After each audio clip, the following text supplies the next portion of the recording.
Hello everyone, मेरा नाम अंकित है and I'm back with the next video of the series, The Daily Stoic. It's 23rd of January today, and the thought which we are going to discuss today is the truth about money. And this has been taken from On Consolation to Helvia by Seneca. जो thought है that is like let's pass over to the really rich. How often the occasions they look just like the poor. When they travel abroad, they must restrict their baggage, and when asked in necessary, they dismiss their entourage. And those who are in the army, how few of these possessions they get to keep. This was a thought, guys. जैसे एक writer हैं F.S. Fitzgerald, उनकी एक बहुत famous book है जिस पर एक हॉलीवुड में मूवी भी बनी है, द ग्रेट गेट्सबी, जिसमें लियोनार्डो डिकैप्रियो थे. तो उसकी एक बहुत फेमस लाइन है कि let me tell you about the very rich, they are different from you and मी.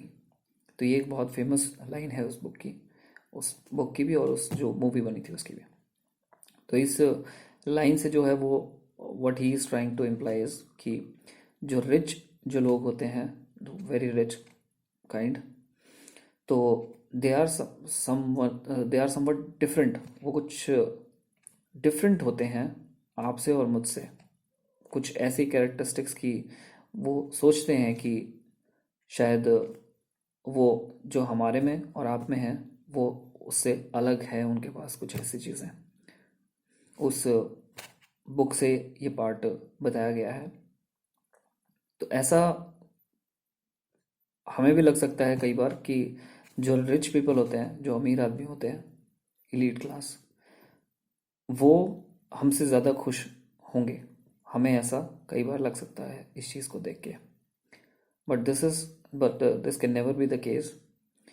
आपके पास सोसाइटी में ऐसे, या अपने आसपास आप कहीं देखेंगे या दूर भी अगर कहीं देखेंगे, तो you will find plenty of examples. You can find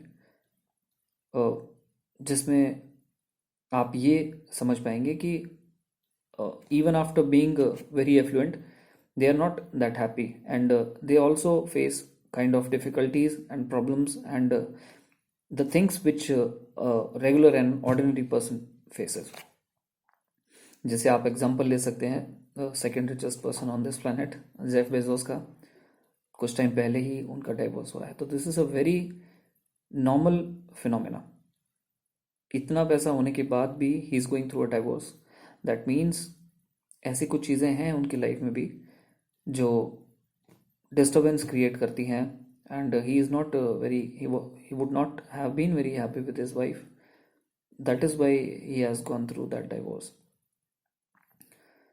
conclusion being, ऐसा ज़रूरी नहीं है कि being rich is a mark to being happy.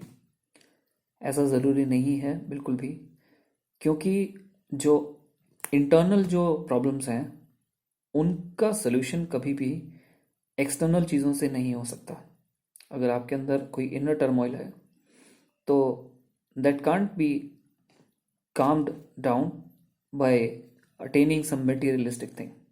आप कुछ टाइम के लिए हो सकता है कि आप खुश हो जाएं, लेकिन अल्टीमेटली वो चीज़ आपको उस चीज़ को काम डाउन करने में हेल्प नहीं करेगी. जैसे कि मान लीजिए अगर आपको गुस्सा होने की हैबिट है, तो आपके पास एक अगर बहुत महंगी, मान लीजिए रोल्स रॉयस गाड़ी टाइप कुछ अगर कोई गाड़ी है, तो आपका टेम्परामेंट चेंज नहीं होगा उसके होने से आपके पास. और हो सकता है कि you will become more arrogant और उसकी वजह से वो चीज़ ज़्यादा बड़ी हो जाए. सो हमें इससे ये कंक्लूजन ड्रॉ नहीं करना चाहिए कि acquiring material will help you resolve your internal problems. तो ये जो कंफ्यूजन है कि being rich can be equivalent to being happy, ये कंफ्यूजन दूर होना चाहिए.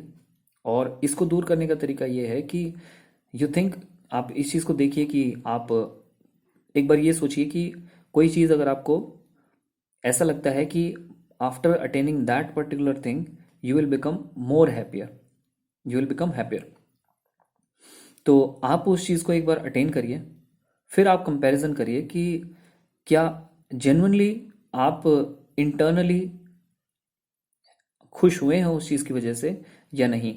तो एक बार जब आप इस चीज़ को एक्सपीरियंस कर पाएंगे, तो इस थॉट में यही बताया गया है अल्टीमेटली कि वो उस चीज़ को चेंज नहीं कर पाएगा, क्योंकि that is with in your